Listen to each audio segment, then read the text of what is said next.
Well, this is my injury from today's fun and work out there, and I've got dirt underneath my nails.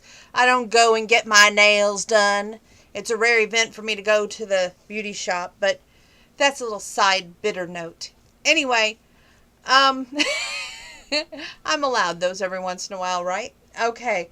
On to what the topic of this video is. Married at First Sight. It's for Married at First Sight Australia. Okay? Um, this was groom's homestay week, if you will. So they had to go where the groom lives and not only see the way he lives and what may be in his place where he lives, but see how he treats them amongst basically the friends and maybe cohabitors. Well, Johnny and Connie. Hopeful Connie, after her skateboard skills, was hoping to win back her husband, and Johnny was introducing Connie to the housemate, Tyler, and he doesn't think it's working too well. He wants their comments of friends at a barbecue that he lets Connie attend, and Connie has already told him, hey, I don't feel too comfortable, help me feel comfortable, and Johnny sees her interacting with the mates. Hopefully it's going well. It's friendly and lovable. Self is what she's presenting to not only the friends, which is her real self, but to Johnny. Johnny sees Connie at the beach, and he's afraid he's given her too much hope because he doesn't see it working now. This boy and this girl, I know one week she said that she wanted to leave. The next week he wanted to leave. Now they're both supposed to try to make this work or just forget about it. Well, anyway, to me, I was very hopeful for this couple. I even thought, might have a snowball's chance in Hades during the barbecue, proving the friend Tyler wrong, who is his housemate. But honestly, when I seen them at the beach, and the topic of intimacy was brought up, and he was more like, if you noticed his reaction to Connie, to me, I think deep down, he's basing it off if they would have had an intimate connection, not waited like they're doing, then maybe they could make things work. I think that's where he's thinking. Now, Connie has no clue what's going on because she thinks that everything's fine. So she's going to get blindsided at the upcoming dinner party, let alone at the upcoming stay or leave. And that's sad. Let's see. We're going to... Mike and Stacy, I didn't get to see a whole lot of you tonight. I'm sorry. I think that was because of the Chrisley Knows Best. Kathy and Josh. Another one that he's like, oh, I'm not going to blindside you. Everything's going to be fine. There's nothing to complain about this week.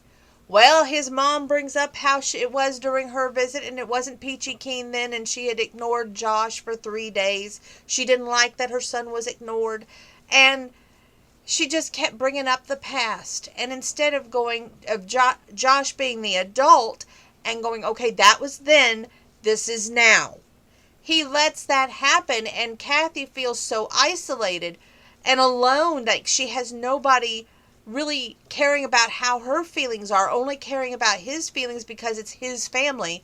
So as much as we thought that couple had a snowball's chance in Hades, I don't see them working out well. Alex and Yvonne. Now, this was a couple that seemed straight on, everything was going to work out fine till she goes to spend time with him. They were making progress, but when she has to check out his hobby of fast cars and motorbikes, well, his mates keep saying boys will be boys. And Yvonne loves adrenaline and fun. Alex, there's a David Kirsch song that you need to listen to. Boys will be boys when girls will let 'em. And let me tell you, honey, right now I'm glad that you did your little sit down with him leading into next week where you said, so you think this is going well. It made him think, because your body language, and when he called you his assistant, when he went to go help him sell this house as a real estate agent, you are his assistant in life, yes. You are not his assistant. some would say in every way you should be, yes. But I think that there's that old saying, you don't mix business and pleasure as well. And I think that you have your life, he has his life, and yes, he's trying to make you feel comfortable in his environment, and you don't have your friends or family in his area. So it's an adjustment period as well. So that one is on the rocks, and I don't know if you're going to be as steady and strong like you were last week, because it seems to be Alex just drifting off, and she's just like, no, ain't happening. Steve and Michelle, this couple brought me to tears last time we did this one. Michelle lost her voice, and Steve says it's a blessing. Rebuilding relationship, they replay of last time's conversation. Visiting Steve's good friends this week, Steve tells his friends, I adore this woman, like he's told the experts. He tells his friends about his lack of physical attraction. It's just not there. Michelle says, Steve sideswiped me. She feels like she's being attacked in front of his friends.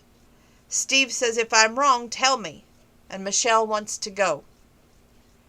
I really want this couple to work, but you got to be able to take a seat and really understand each other.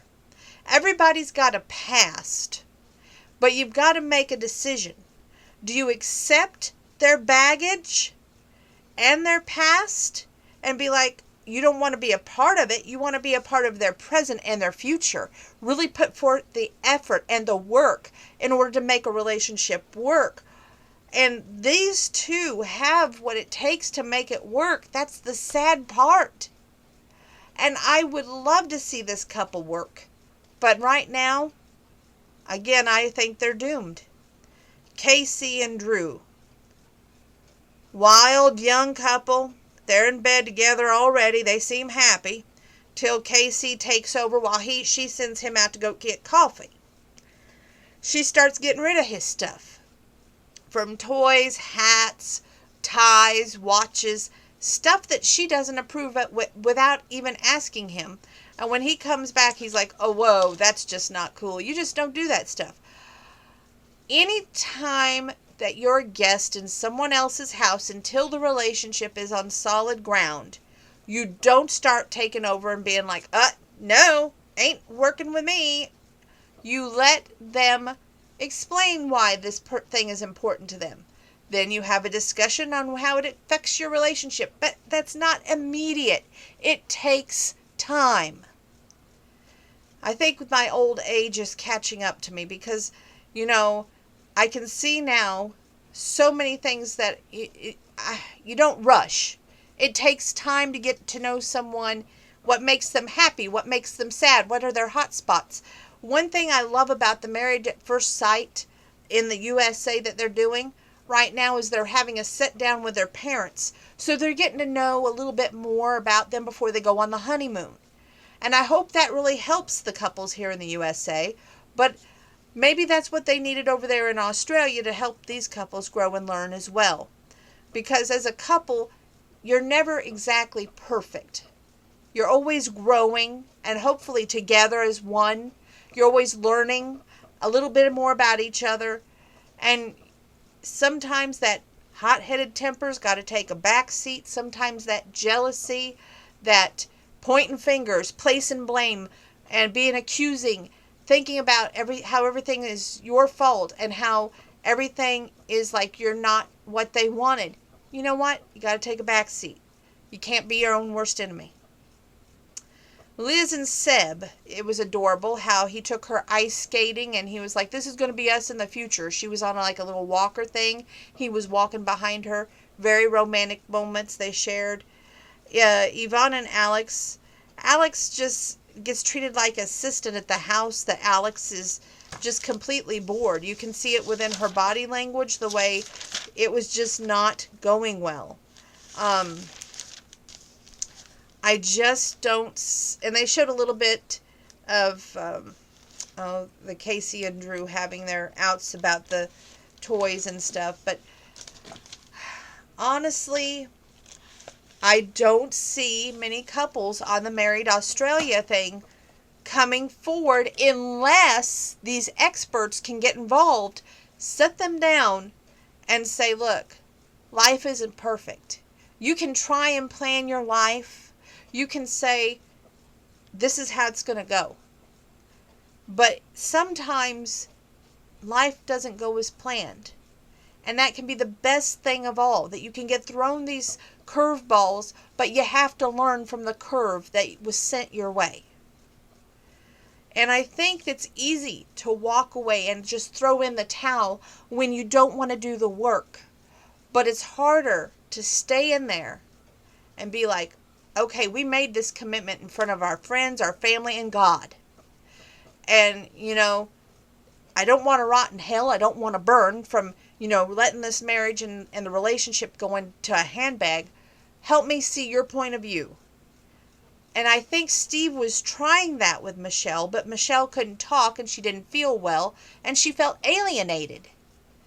If we could just start seeing the bigger picture of how our emotions, sometimes our past, does affect our future. And it could be the smallest of details that brings back a harsh memory, and maybe our partner doesn't understand it. You have to communicate every inch. Good, bad, and ugly. If you want that person to be a part of your future, you have to sit there and go, okay, this is how I was betrayed in my past relationship. This is how I felt about that. Let them know a little bit about what went on in the past. You don't want to completely live in the past, but you want to share that, so that's a part of yourself that you're sharing, so that they can take that part and go, hey, now I get it. Whether it's how you had a moment growing up and you seen an abusive relationship, whether it's an abusive relationship that you were in. All of these components make up you as a person, and every person has their story. They may not have a YouTube channel, but they have their own story. And it's important that you watch what they say to you and how they say it. Whether it's a text message, whether it's verbally, whether it's on a YouTube channel, they're telling a little bit about themselves to you. And it's up to you as a good person to not only listen but understand, be that sounding board, and communicate. Don't shut down. Don't walk away. There's an old song by Steve Holy, Love Don't Run. When things went to hell in a handbag with me and Mike, I would post that song to my Facebook because I kept thinking, he said he loved me. We were virtually married, and love don't run. To me, I took the relationship maybe too seriously, and he didn't take it seriously enough. And at that time, my self-esteem and everything was low. So therefore, I thought Mike was the best I was ever going to do. We all have those moments in life that affects us.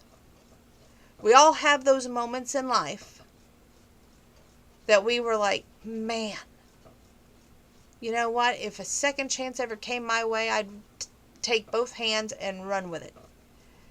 Not saying I'd do that with Mike. Let's get that clear. Just saying that there are moments and times in our life when things aren't perfect. Far from it. We can be our own worst enemy. And sometimes that pain and hurt is so great, we just don't move on. We stay with it. Because we're so brokenhearted that we can't see a future. For these couples in Australia, especially Kathy and Josh, you've given this woman false hope, just like Johnny has given Connie false hope. Just like, well, I think Steve and Michelle's a little different, but the younger couples, there's a lot of false hope going on. And it's amazing what a little conversation would do, a little understanding, and a little compassion. Hopefully these couples wind up together and not alone. But sometimes bad moods not listening, walking away is so easy to do because it's harder to stay. Happens and it shouldn't. God bless. Book review is next.